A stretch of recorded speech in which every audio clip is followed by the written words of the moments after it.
You're listening to the What is a Woman podcast, hosted by the Catholic Family Podcast.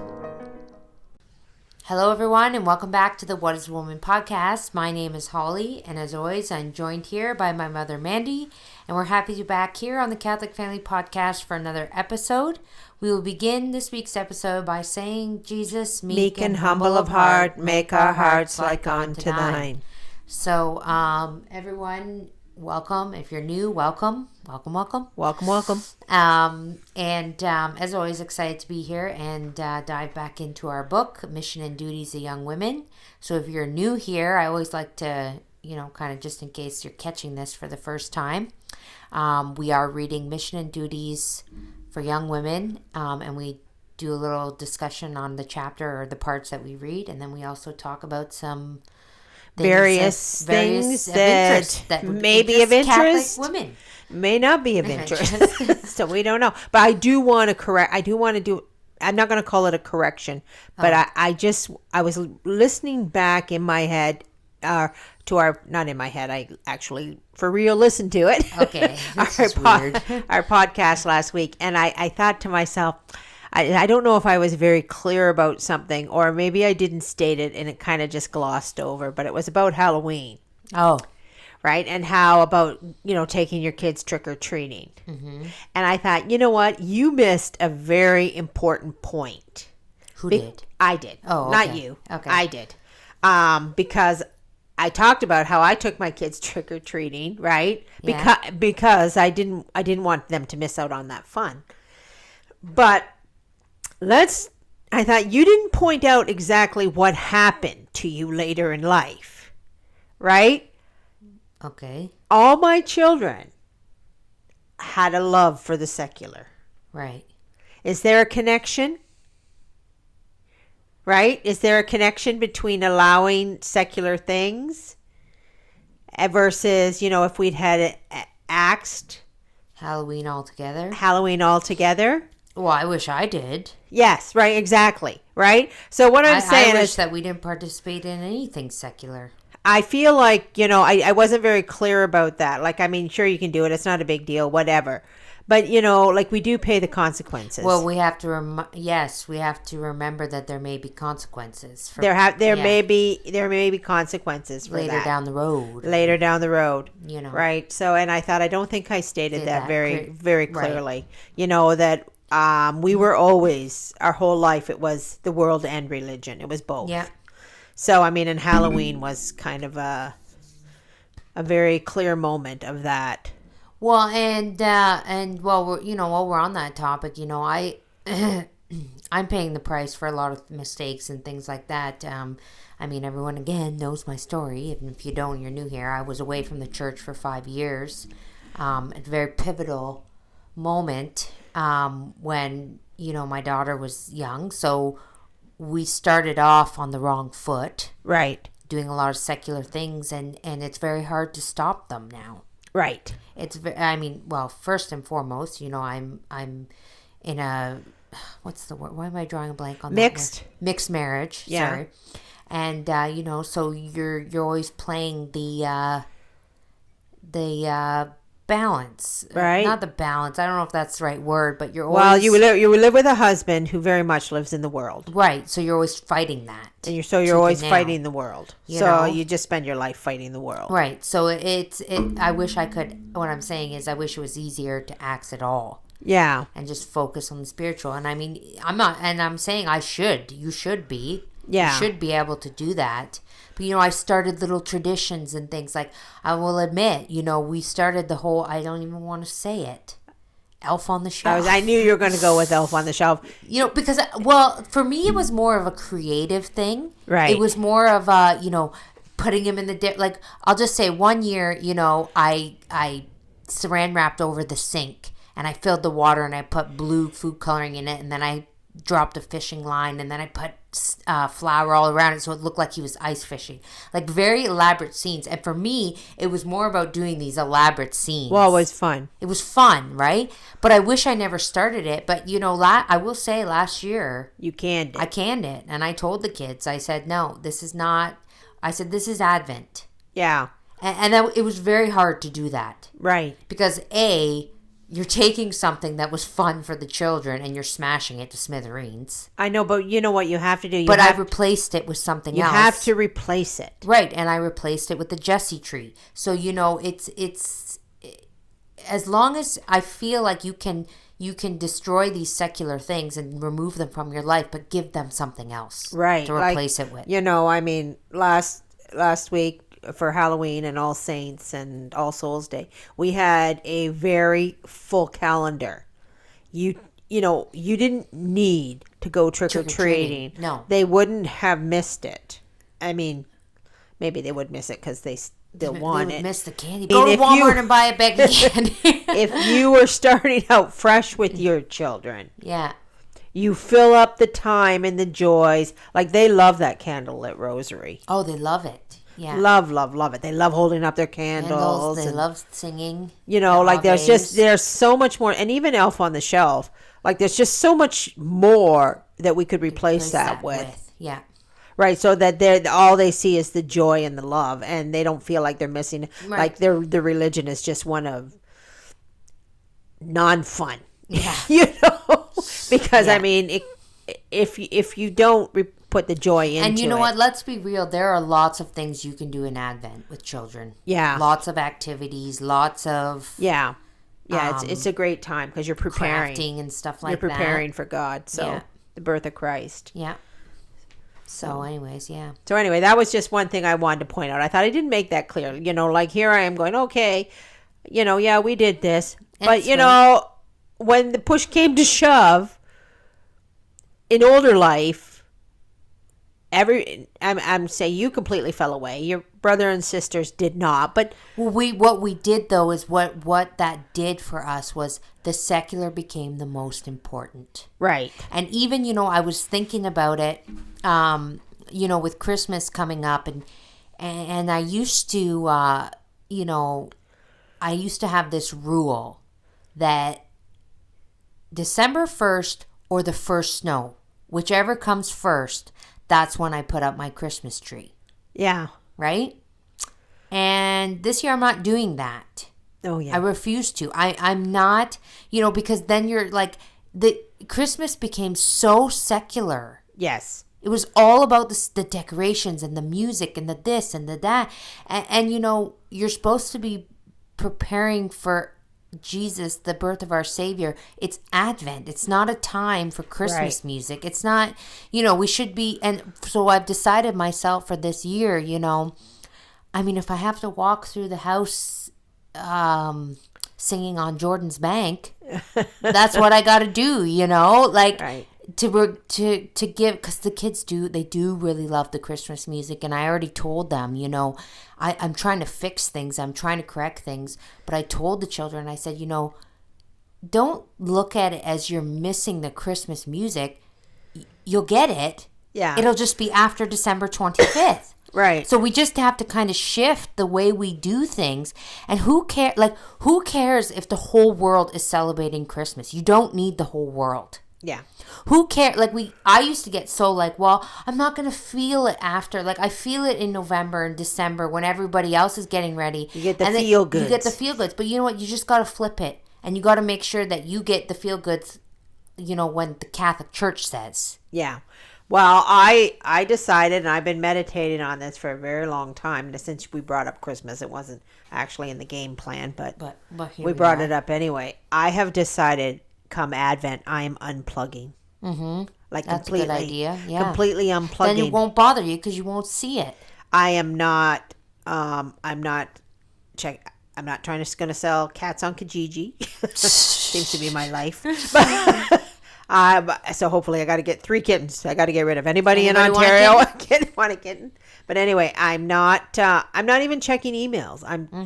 Should I check my emails? No, well, there's a lot of people that do things by email, like insurance companies and stuff like that. I think email's fine. You don't see any pictures. No, but you know what happens when you go there? Then you just skip over to somewhere else. Then next thing you know, you're watching a reel. Yeah.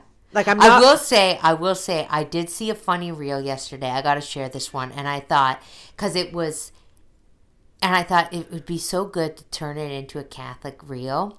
So it was an old black and white movie. Uh-huh. And it was a guy with a little music box or something. Uh-huh. And I can't remember the music that was in the background at the beginning, but the text on it says, it said something like, Halloween is over and then people everywhere. And then he opens the music box and Mariah Carey, you know that song, Yeah. All I Want for Christmas You, starts to play on the music box.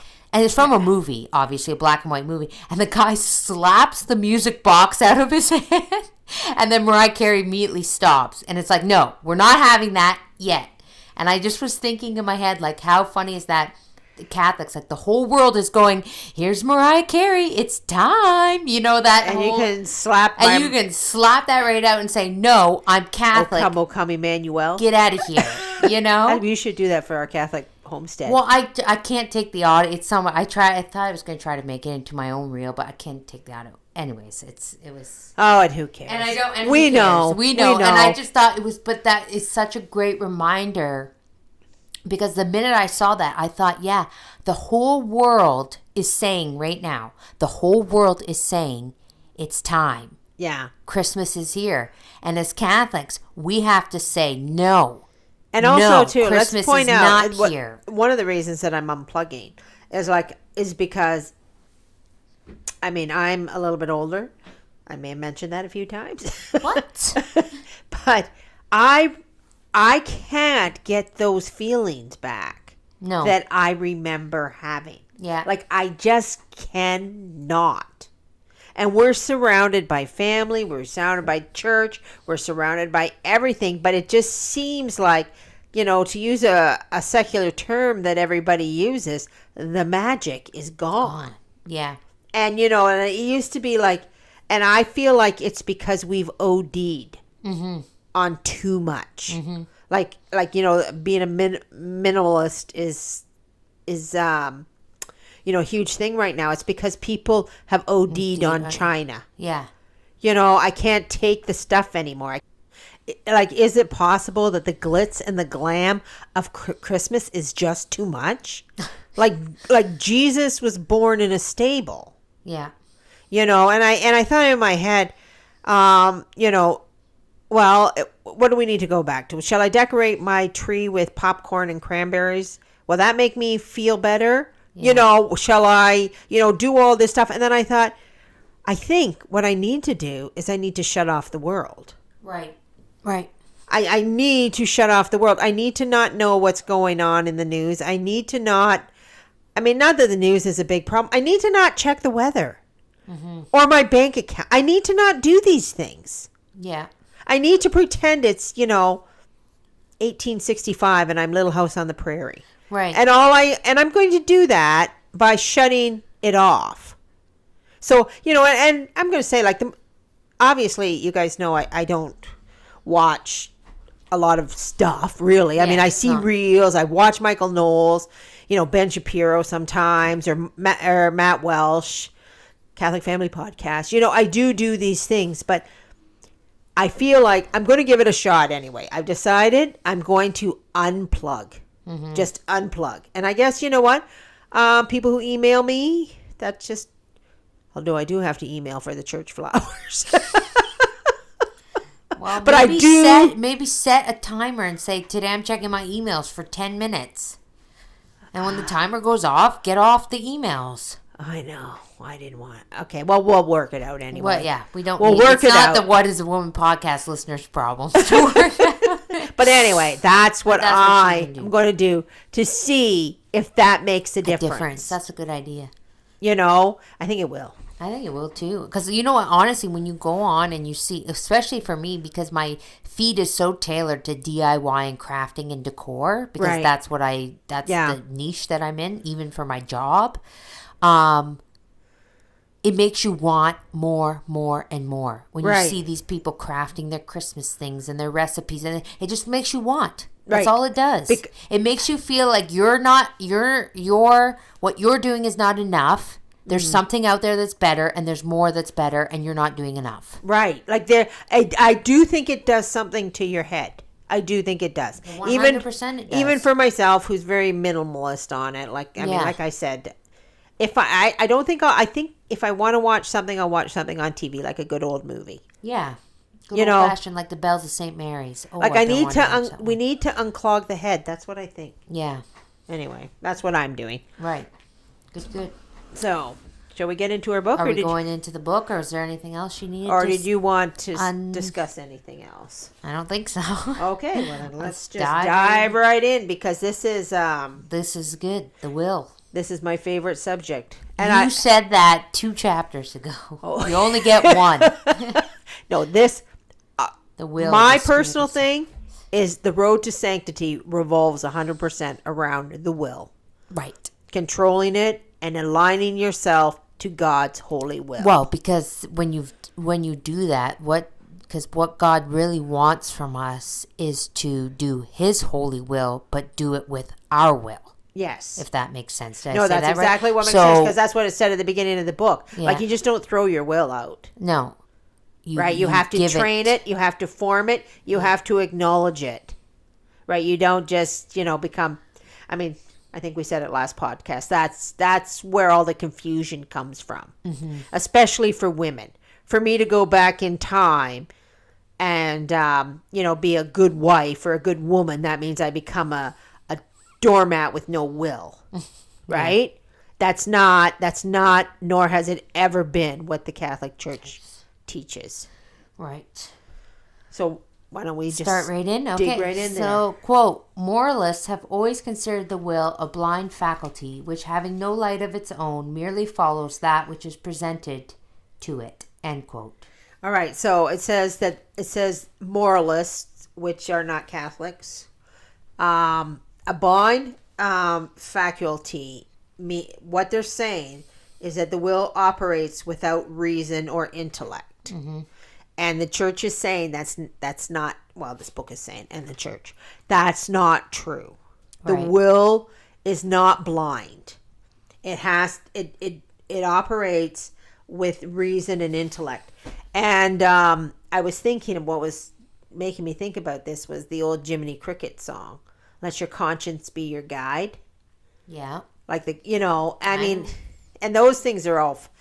I was never a fan of that. I actually just listened to the song. You heard me. I came in and you were because I was always thinking, let your conscience be your guide. Well, that's all fine and dandy as long as your conscience is formed. Yeah. Right? But these are the steps that led to just follow your heart. Right. Whatever nonsense is in there, you just do that and you follow that because your heart says so. You do what you want to do. You do what makes you happy. You do what the old heart wants, right? Yeah. So what makes it blind, though? What makes something blind is when it's influenced by emotion, biases, and experiences. Right? So these are the things that blind the will. Our emotions, our biases. That means maybe something that we prefer. Mm-hmm. Like, I don't know, we prefer apples to oranges. Like whatever we prefer, it's our bias, right? Right. And our experiences. So and normally people love to go to their childhood for that. Mm-hmm. Like they like to base everything upon what happened to them as a child. Right. Well, what we were just talking about. Yeah. Like making the secular the lead, right. That was my childhood. So what did I do when I grew up? I'm going to tell you something. And this is a kind of, we're going to go off topic a little bit here, but it just struck in my head because a lot of times when you're raising your children, and I've seen this happen to many Catholics, right? Yeah. Things will happen in their childhood. And then when they grow up as an adult, they hate it so much. Mm-hmm. And we're talking about good things. Yeah. Right? That everything becomes around this distorted version of what was done to them. I mean, it happened to you. You pulled stuff out of your childhood. Like, remember the time I made you wear a dress to school? Yeah. Right? Because there were problems. You were in grade 5. Yeah. And I said, no, your attitude is not right. You have to wear a dress. And, of course, the kids made fun of you. Yep, they did. Right? And you held on to that. Yes, I did. As an adult, that was why your mother was a crazy wackadoodle. You know, this is what she did to you. Me. Yeah. Traumatic, right? So this was your experience for the negative that was forming your hatred of the future. Right. Right now, and you know, moms, I know you know your own experiences, and you have to know that your children are going to pull instances like this from their childhood out of the air to form their will and their decisions. Yeah. Now, there was absolutely nothing wrong with me making you wear a skirt. No. In grade 5 to school. Yeah. You know, like I wasn't like the end of the whole entire world. Right. But to you it was. But to me it was. But anyway, so this is what the book is talking about. So first of all, we have our own wills to consider that we have not formed them. They were not formed. Yeah. I mean, this is not anything rude to my parents, but I did not. They did not form my will. Mm-hmm. And I did not form your will. No. Right? And chances are you're probably a little late to the story in forming the will of your own children. Oh, yes. Right? Because these things have been lost. Yeah. Right? So the book is telling us this is what we have to do. We have to not only form our own will, but the wills of our children. Do you want to read on there? Sure.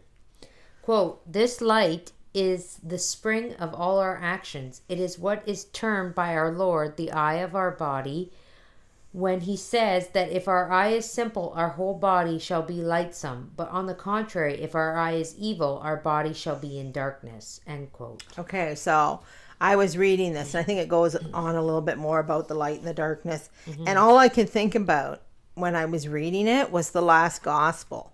Right. Right? The light. You know, and I'll just, because I pulled up the last gospel here so we could read a little bit of it. In him was life, and the life was the light of men. And the light shineth in the darkness, and the darkness did not comprehend it. Right? So, I mean, we've all read the last gospel. I know you don't need me to repeat it, but he was the true light, which enlighteth every man who cometh into the world. So, our book is telling us that our will is the light of God. Mm-hmm. Right? So we have to form that and let it happen. And as does the last gospel tells us. Yeah. Continue on there.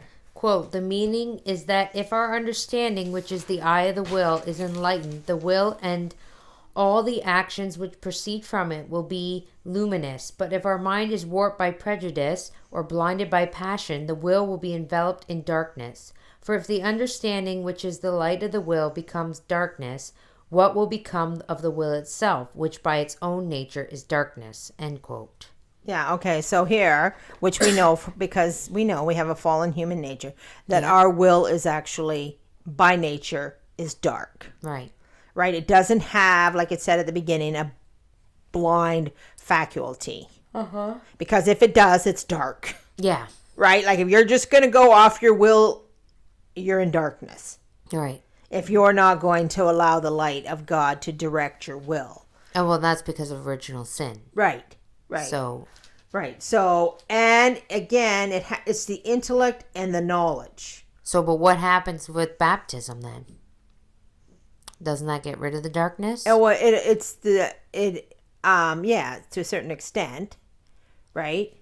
Like, doesn't it give you, like, when you're baptized, the stain of original sin is removed? Right, and I guess you are open up to the light of God. Then you're open up to light, but it's a matter of what you do with that. Right. Right? So, I mean, when you do think, it's sad to think about all these people that are walking around out there. And we're living that's why I think it's so dark out there too, right? Right, because all these people still baptized. They're not baptized. Like we live in such an apostasy where the majority of people are not baptized. Yeah. I mean, back in the day, Majority of people were. Like, you just did not have a child and not get it baptized, whether you were, Baptist, United, you were something, Methodist, whatever you were. Like, it was a Christian society.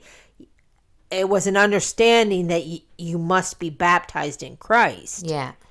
Yeah. Whatever warped version of that your religion would have. But it was an understanding. Now it's not. No. It's not. It's just not. I know so many Catholics who didn't baptize their kids. Oh.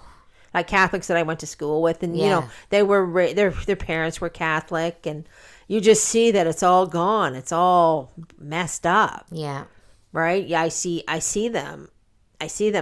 People I went to school with, because we live in a small community. I went to the Catholic school, and their parents are dying right now, and they're cremating them, and there's not an ounce of Catholic in their life. Yeah.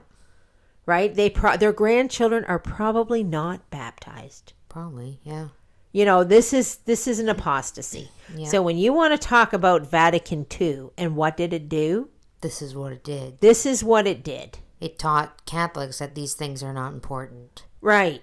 Yeah. And I live because again, I went to a small community, small Catholic school, and of course Facebook has allowed me to see all these people, and I do sort of Or know see them at the grocery store. see them about, Yeah.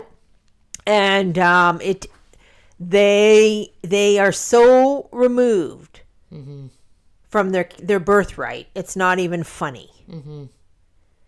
So anyway, did we continue on here? Okay, quote. As all the light and power of the will derive from the intellect, the training of the former consists principally in two things. First, in enlightening the mind by sound instruction, and chiefly by is that a C or an E? Culcating the principles of faith. Secondly, in removing or destroying the obstacles which may interpose between the intellect, the focus of light, and the will, which is to receive its rays. End quote. Right. Sorry, the print in this book, I couldn't Right, see no, if I that know. was It a is C what or it an is. E. It is what it is. So, I feel like our chapter here is a little bit uninteresting because it's dry like theology. It is theology. Yeah. It is very much theology, like where the light comes from, how God works and everything. But it's very important for us to know. Mm-hmm. Like if we don't know this, how are we going to fix ourselves? Yeah. Right? And we have to start fixing our children. And if we've kind of neglected that with our children, like I'm going to say it was neglected for you guys. Yeah.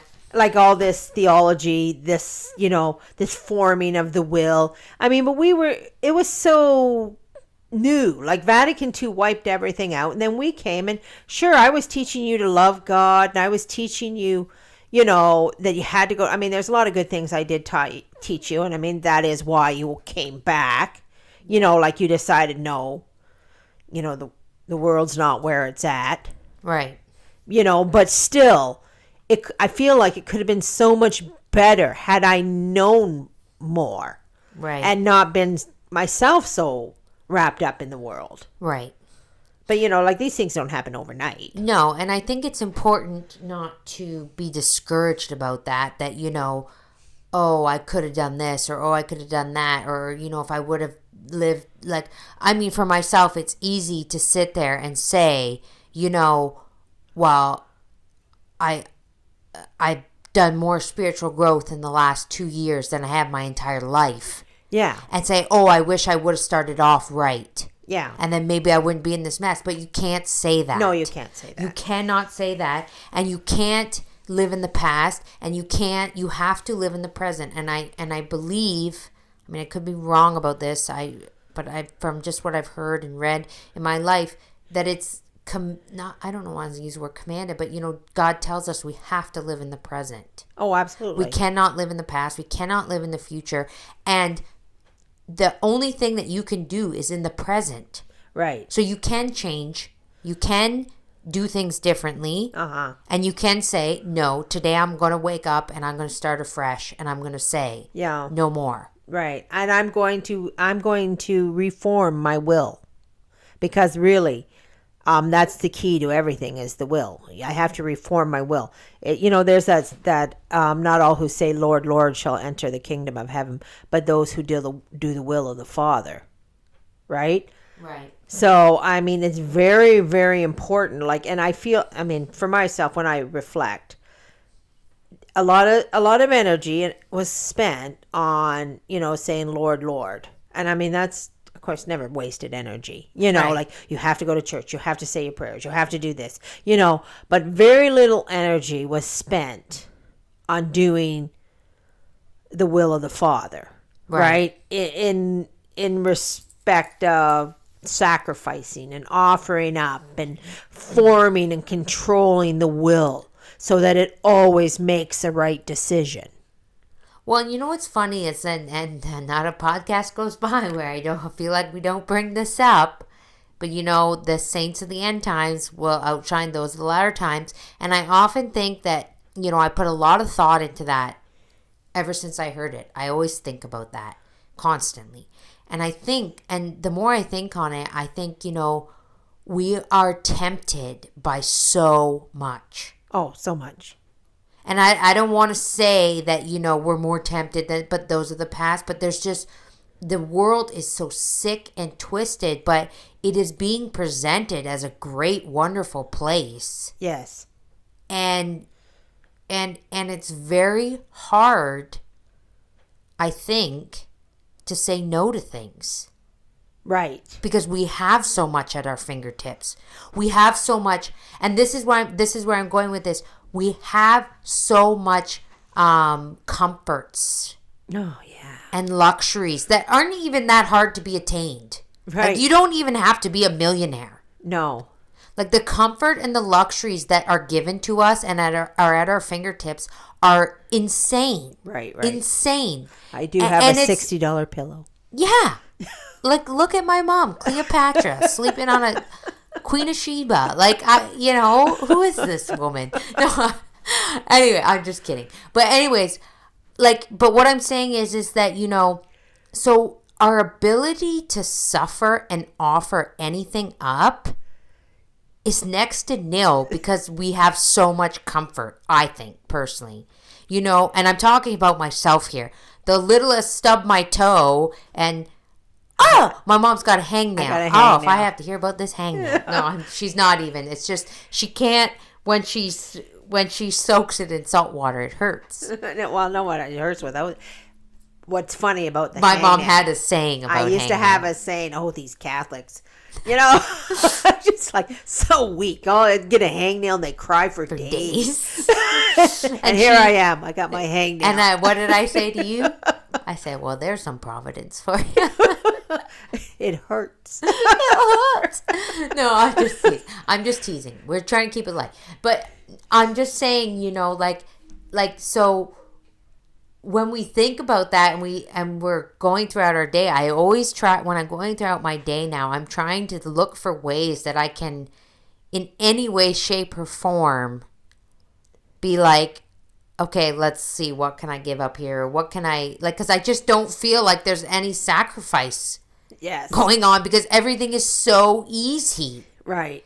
And even, I'm going to say in the last month, 2 months, I've had a lot of crosses. I have big ones. And I still feel like I haven't suffered. Yeah. And then these were big crosses. Yeah. Okay. I don't have a sink. Yeah, but you still feel like you're still just chugging along and everything's great. And so when you think of that and you put that into perspective and you say to yourself, how am I going to get myself to heaven? Yeah. It's kind of scary to me. It is. Right. That I just don't feel like we suffer enough. That everything is so easy for us. Yeah, I was listening to his sermon, and I might mention about this sermon about prayer. Remember I was telling you? Yeah. And it was about that we have to at the very least say 15 minutes a day in prayer. Yeah. Well, we won't get to heaven without it. Yeah. Without it, 15 minutes a day of prayer at the bare minimum. And this priest who was giving the sermon, he said that how coincidental that the rosary is 15 minutes. Right.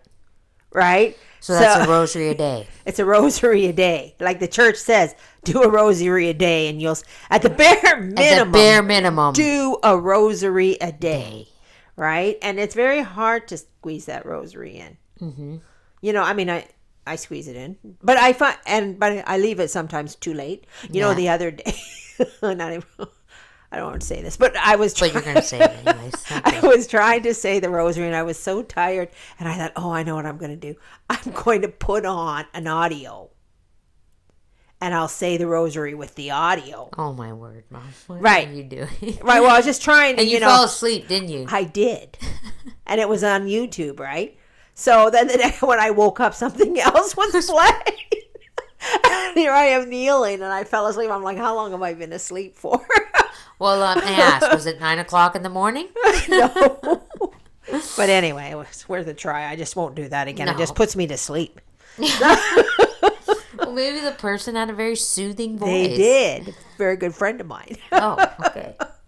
Well, anyways, yeah. So I don't know how we got on that, but I just...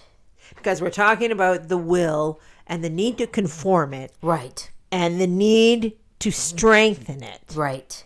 Right. And well, it's right. That's where I was going with that. So where I was trying to go with that is to strengthen your will, but to strengthen your will towards God, not to anything else. Right. What I feel is the sacrifice.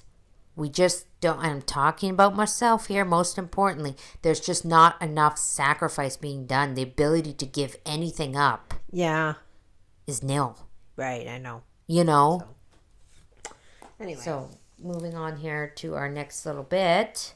Quote, that the mind may be always clear and furnish the will with a pure light. It must hold a habitual intercourse with God, who is the source of all light and brightness. The intercourse is established and maintained at once by natural and supernatural means, both of which are always at our command, especially the latter, because God is never wanting to those who sincerely invoke his aid. End quote. Right. So we need to have habitual communication, really, with God, right?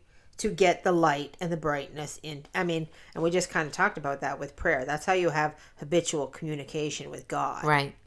You have to make,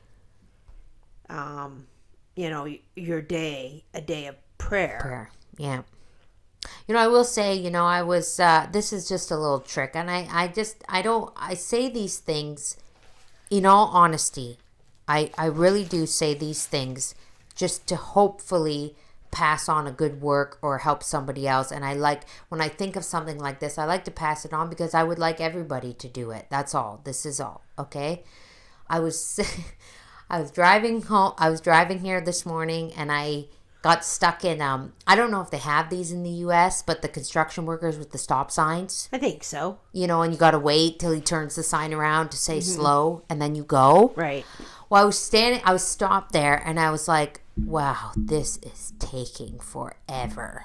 Yeah, no doubt it was. And I thought, and I was sitting there, and the guy holding the stop sign, he looked so miserable. Yeah. He did. He looked just down, and he kept looking at me, and because I was the front car, right? Yeah. I kept kind of catching eyes, and I don't know if he thought maybe I was frustrated or annoyed. I wasn't actually really annoyed, to be honest. I was, because I wasn't really in a rush, and then I was looking at him. I'm like, man, that guy's so miserable. And then I thought to myself, I'm sitting here doing nothing. I'm going to say some Hail Marys. And then I started saying some Hail Marys. I said to our Blessed Mother, these Hail Marys are for that guy right there. Yeah. I said, whatever's going on in his life, be with that man right there. And I thought, I'm gonna try my best to do that, because how often do we just sit and wait for things and be annoyed? But I wasn't even really annoyed, to be honest. I wasn't. Yeah, but I was just like, it is annoying. I was just watching this guy because he looked annoyed. Right. And I thought and then I thought in my head, I don't know. I was thinking, I feel like I'd hate that job. Just sitting there twirling a stop sign all day. You got to stand. So it's cold. It's cold, we're in Canada. And I thought, so I'm going to try my best. And I just thought, how nice would that be as Catholics if we did that? Right. That's a great idea. Just whenever you're, got a spare moment, find somebody out in the world. Because really, when you think about it, everybody needs prayers. Right. Everybody. you know? So if you're sitting at a doctor's office, Yeah. pick someone in the waiting room and go, I'm going to say 3 Hail Marys for that guy right there. Yeah. You know? I said one of my big regrets is not teaching my children To pray? Oh no, I think I taught you to pray. Yeah, no, you did. I'm just That was one of, I think I managed that. Yeah. I think I didn't and I said this in an email to Father because I emailed him about something, but I said I don't think I taught my children that they have to spend their life in service It's to God. Yes. Right? Like I didn't teach them that. Like, and I regret that. Like Yeah. you don't, like we were so busy teaching you, okay, you're going to go become a dental assistant. You're going to, I remember my one daughter wanted to go to university and become a teacher. And I was like, I don't want you to do that. But I mean, it's all about. It's all about worldly. It's all worldly. It's all about, where you're going to go, what you're going to work, what you're going to do, who you're going to marry. Like it's all this like, how are you going to survive in the world? I'm going to say, where are you going to end up worldly? Right. Like, how are you going to end up in the world, but never thinking about heaven? And I was thinking because, I think I'd mentioned this before. Father talked about doing good works. Yeah. And I was like, I think we need to focus a little more on the youth. Yeah. Right?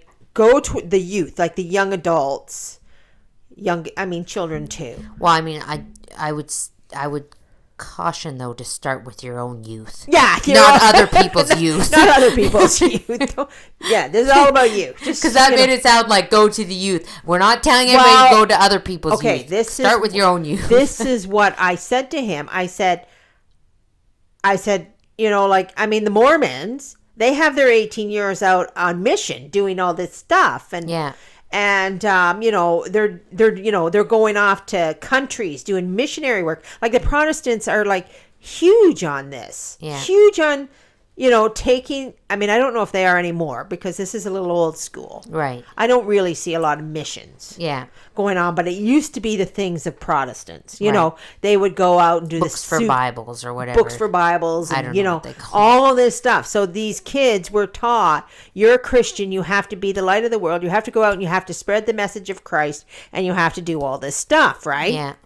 And Catholic, certainly wasn't mentioned to me as a youth. No, Vatican II might have something to do with that. I certainly didn't mention it to my children. I haven't been in a soup kitchen in my life. Yeah, how are you going to do good works, serve God in the world? Yeah. Like that's your mission in life. It's not really to go to university and become a doctor. And my whole Nothing's saying you can't do that. I'm just saying. I don't know how you can be a doctor, but in this day and age. Not in Canada, anyway. Not in Canada, not with the A word, but yeah.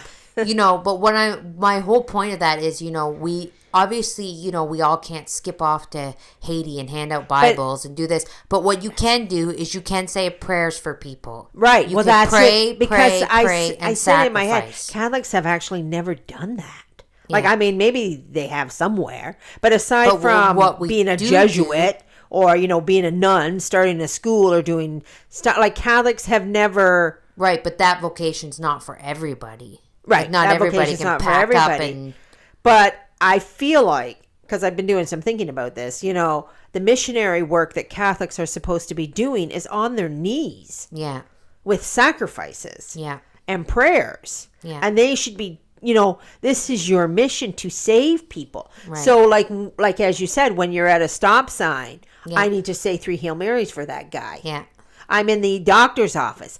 I need to do more holy hours. Like, this is... Well, and the other thing, too, is, like, how often when somebody is causing a scene, what do they call them? Karens. Yeah. How often do people act shocked and I'm going to almost use the word scandalized, that this person is causing a scene or this and this. You know what? Right there in that moment, instead of acting shocked, and stop and say a prayer for that person because clearly they need it. Yeah, right. You know what I mean? I'm just saying, like, these are little instances that we should be using, and I I'm mad that I didn't think of this beforehand. This just occurred to me this morning. Well, no, that's not true. It did occur to me at the fair. Yeah, I started doing that at the fair. But I think, in all honesty, that's what we need to do.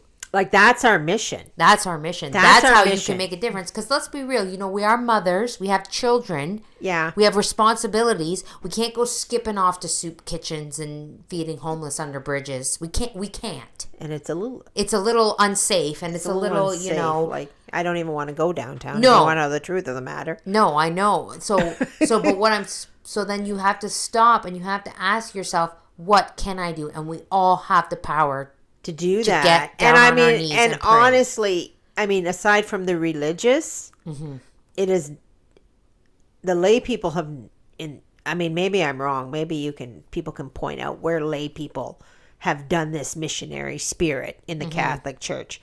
Because if they're called to serve Christ, they go become a religious. Right. And then they dedicate their lives to, serving God. The poor in Calcutta. We won't mention who that is, but but that's what they do as religious. We know somebody that she never finished her final vows, but she was in the streets of New York. Yeah. As a nun. Yeah. Doing work, for a long time. She never finished, and it was novice order, but that's besides the point. But still, if you're going to serve Christ, you become a religious. But what about the rest of us? Right. Like, how do we fulfill that, right? How do we make ourselves strong? And I think that's where we've lost it because of Vatican II, is the spirit of self-sacrifice and prayer for those in need has escaped us. Well, it's escaped us because we live in a world that is constantly telling you that you're number one. Right. Your mental health matters. How you feel matters. Yeah. How you're treated matters. You don't deserve this. You don't. You deserve much more. Much worse. Yeah. Like, did Christ deserve to die on the cross? In the cruelest death in history? Oh, I got it right in front of me. My favorite St. Augustine prayer. This is what you deserve. Yeah, I love this prayer. Here. I have to tell, before you read this, I'm just going to say, if you are looking for good prayers, go to the prayers in the Marian Missal for the prayers after communion. Some of the best prayers are in there, including this one. Go ahead, Mom. I'm just trying to find what we have committed is very grievous. What we have suffered is very slight. We feel the punishment of sin, yet withdraw not from the obstinacy of sinning. What it goes on here. If we examine the evil we have wrought, what we have suffered is little. What we deserve is great. Yeah. So there you go from St. Augustine. So we got to think less of ourselves and more of other people, and we have to have that missionary zeal. Yeah. And we have to teach it to our children. Well, yeah, and this is the other thing, so I was in the car by myself, but if the kids were in the car, I might have said this out loud. Yeah. So use these little moments to teach them. Well, for example, we were driving to school this morning, and we drove past a house in Harrietsville, a woman we both know. My mom. Oh, right, yeah. She's not Catholic or anything. It's just someone we know from a small town. And my daughter made a comment about her house. Yes. And I said, hey, that's so-and-so's house. Be nice. Yeah. Yeah. And she said, oh, I didn't know that. I said, yeah, because my daughter, it's this woman that used to frequent our store too. So my daughter knew her. She said, oh, yeah, her. I said, yeah. And I said, did you know her father just died? I said, let's say Hail Mary for him. They weren't Catholic or anything, but just use those. I want to use moments to teach my kids that there's never a time where you shouldn't be like if somebody pops into your head or a situation, pray for that person. Yeah. And I was thinking about it, I'm mad and sad at myself that I've wasted so much time that could have been spent in prayer. And what I was thinking, because I was thinking about you guys in general, right? Mm-hmm. Why did you have to wait to have children before you really got this? Yeah. The reason I went to religion was because I had children. Yeah. It started out in a novice order church just because, well, kids have to go to church, don't they? So I better take these kids to church. But that was the start. But why does everything like for us as traditional Catholics, when we're raising these kids, have to wait till you actually have a child and you're actually concerned for the soul of that child. That all of a sudden you start to get a clue. Like you're like, whoa, I better take this seriously. Why didn't I take it seriously when I was 18? Yeah, and I feel like we were missing this boat in teaching our children. This is serious. The salvation of souls counts on it. You are needed. You have a mission. You have got to save souls. Well, I'm going to say from our point of view, I mean, and for those families that have been 100% all about the Catholic Church and the Catholicism, if this doesn't apply to you, that's wonderful. Yeah. But from our point of view, what I think happened was the secular clouded all that. Yes. The secular became number one. Well, and it says so here in our book here that the passions, it actually says, it uses the word clouded. Yeah. Have we got to that point? Why don't you read on? Let's read on? Okay, so quote, parents may exert a powerful influence in forming the minds of their children, the development of their faculties, depending in a great measure of their primitive education. A good Christian mother will teach her daughters from their earliest years right notions of men and things. She will place before them a true picture of life, representing its end, its duties, its enjoyments, its troubles, such as they really are. End quote. What number was that? That was 6. Right. So maybe I just wrote down here. Maybe you wrote cloud. Because I said. It says it there? Does it say clouds? It doesn't say what I read, but I said what clouds this, like in our inability to teach, is New Age teaching. Yeah. Love songs. Yes. All the secular media, like you're going to cloud everything that's correct. Right. And speaking of New Age teaching, I got to tell you, there's Jordan Peterson came out with this. It's called Postmodernist Drinking Song. Oh, okay. I posted it to my Facebook page because I just thought it was hilarious. Is this another one where he sings? Yeah. Yes. I mean, it's as far as songs goes, it's not a great song. But the point of the song, he talks about all the postmodernist psychologists or philosophers, right? Mm. So I didn't actually know what the song was about at first. I had to go and look up every single name he mentioned in this song. Mm-hmm. And they are all these great, it's why the universities are so corrupt. They're all these postmodernist philosophers. And they came out with all this New Age teaching. Mm-hmm. And they destroyed all the ancient teaching, which is what he says in his song, right? So he says these people in this university came up with all these grand new ideas and basically destroyed our society. Oh, well, that was nice of them. Right? Yeah. And he makes fun of all these people, what they really were. Right. Right. So this is actually what happened to our society.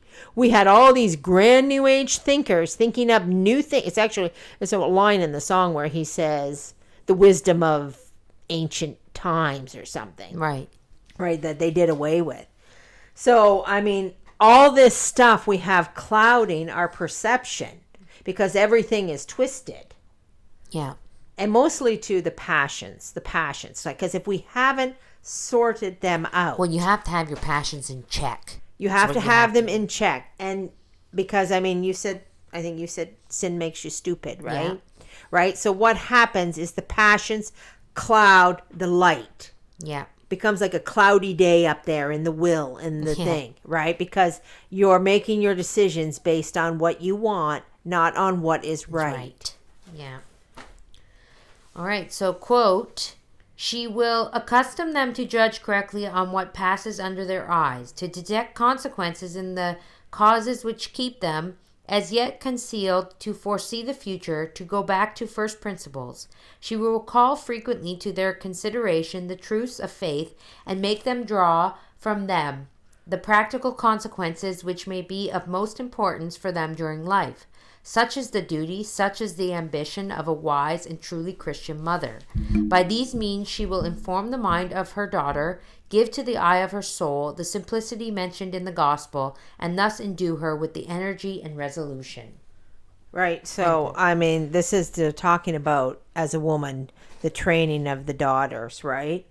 And not to basically, in order to see the light of God and to allow the rays of God, you have to see things the way God sees things. Yeah.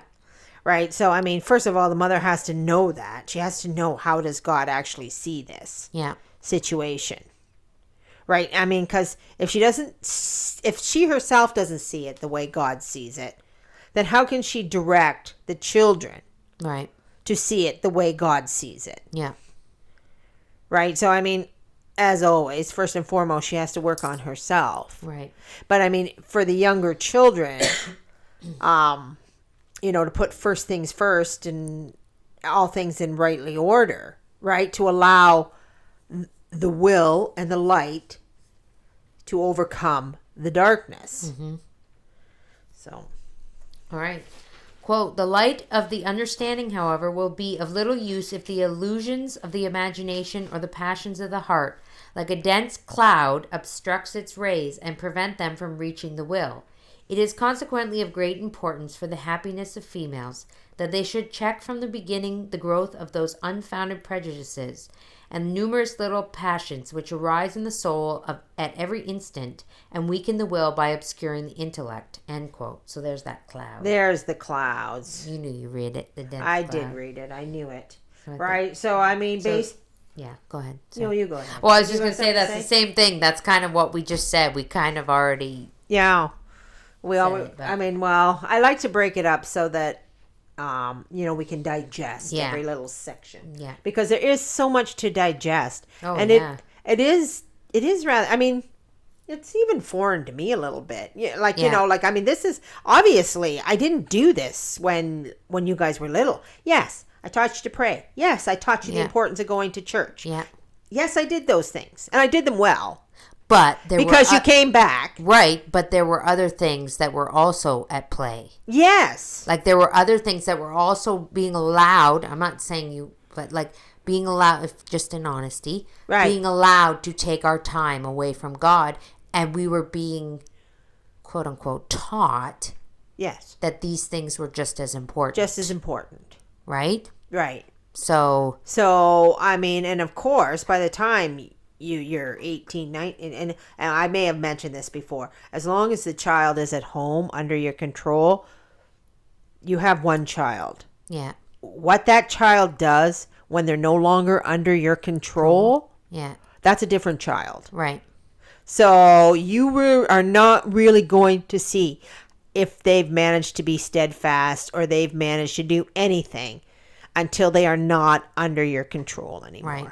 Well, and recently, I've been struggling with my daughter with something, and then it occurred to me, and I, meditate, pray, ask the Holy Ghost for guidance, and I thought to myself, after this prayer and meditation, that I'm not going to allow what she's going to do in the quote unquote future, how she's going to act in the future, to scare me into allowing her to do things that I know she shouldn't be doing. Right. Father Jabeda. Do you know what I mean? Like, I'm not. Yeah. I know what's right and I know what's wrong. Yeah. And I'm not going to allow you to do something that is a sin. Yes. Because I'm afraid you may, if I don't, you're going to look back on your child and say, I was denied this, I was denied that. Well, now I'm leaving the church. Yes. If you leave the church after I've taught you everything that you need to know and I've taught you what is correct and what is true, that's on you. That won't be on me. Right. Because I told you that was a sin. Yes. You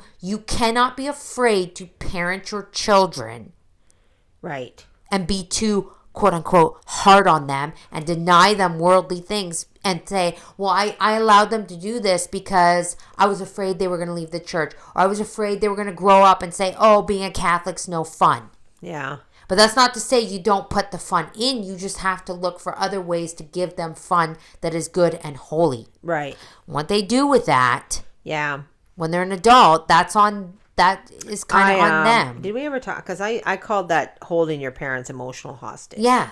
Because I mean, I went back in the day. And kids will do that. Kids will do that. And I said it to you. And when you were like, when we were first fighting. Right. And I remember you do not get to hold me emotional hostage. Yeah. You know, because what they do is they say, if you don't do this, this, and this, or if you don't say that this. what I'm doing is right. Yes, or, right. know. And that's real. And kids do that to their parents. They say, if you don't bend over backwards, then you know I'm going to withhold from you. And love. And you know what? We have to. It all comes back to this. And again, it's something we say every episode. It comes back to this. You have to do what's right. And you have to have the confidence in God that when you're doing what's right. Yeah. That's without not, and we have to say very clearly, when you're doing what's right, it has to be without anger. Yeah. Yeah.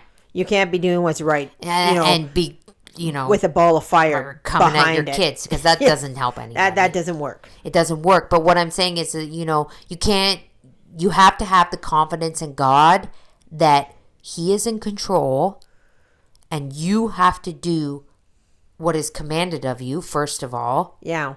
And you have to do it with the confidence in God that He will look after it the way it's going to be looked after. Right. I think sometimes we try to take too much into our own hands. How about all the time? All the time, and think that we can control certain situations that we cannot control. We cannot control.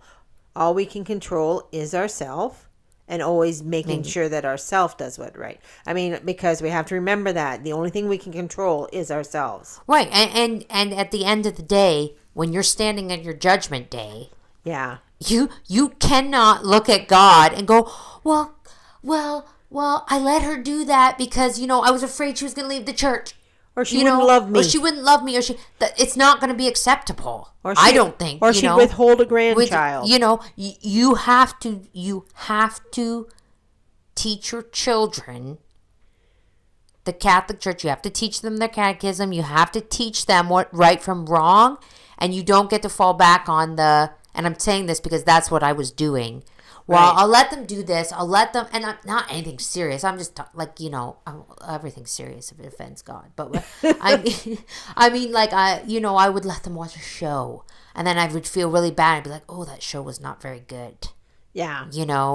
But now it's like, no, if it's not a good show, it's not a good show. I don't care if you hate me. Yeah. But I'm going to tell you why it's not a good show. In loving you more, I will be loved less. Right. Like you can't be worried. Be afraid to punish your children about how much you're loved. Right. You just can't. But you cannot be afraid that if you take things away from your children, they're not going to love you. But you want success, so make sure you replace it with lots of good stuff. And that's what I've learned. I can't just take and just say no. Yeah. And let's be on our knees all night. It's not gonna work. Yeah. So anyways, we got one last little bit here, and we're just over an hour, so we'll just wrap this up. But quote, they should accustom themselves from childhood to act from pure and elevated motives, to be governed not by the whims of an excited fancy or the deceitful glimmer of some passion hidden in the recesses of their heart, or the blind impulsion of some useless or sinful desire, but by the clear and certain light of reason and faith. End quote. Read that first line. I actually didn't go this far in the book, but well, you did. You wrote it down. Did I? Yeah, you marked it off. Quote, they should accustom themselves from childhood to act from pure and elevated motives, to be governed not by yeah. Okay. Accustomed from childhood to be elevated by pure and something motives. Yeah. That's what we're talking about. I think these kids have got to get the missionary spirit. Right. That it's important. What you do is important. Not just to save your own soul. I mean, of course, your personal sanctity is always the most important. But you are on a mission to save the souls of people. You are called by God to do this. Right. The Protestants know enough to... well, they did. I don't know what they do now, but, whatever they do now, who knows? I think they're pretty flaky now. But in the old days, the Protestants knew enough to do this. Catholics, knew that they did this with prayers and sacrifices. Yeah. And we need to bring that back. We need to say, like, I think we got to bring back our holy hour, and we got to go to the church, because you got a 14-year-old. Yeah. And she's got to learn that she's on a mission. Yeah. She does. Right? So we're all on a mission. We're all on a mission to do the will of God. Yeah. Not all who say, Lord, Lord, shall enter the kingdom of heaven, but those who do the will of my Father. And I think that as Catholics, we need to understand that puts us we are in that boat. We're all saying, Lord, Lord. Yeah.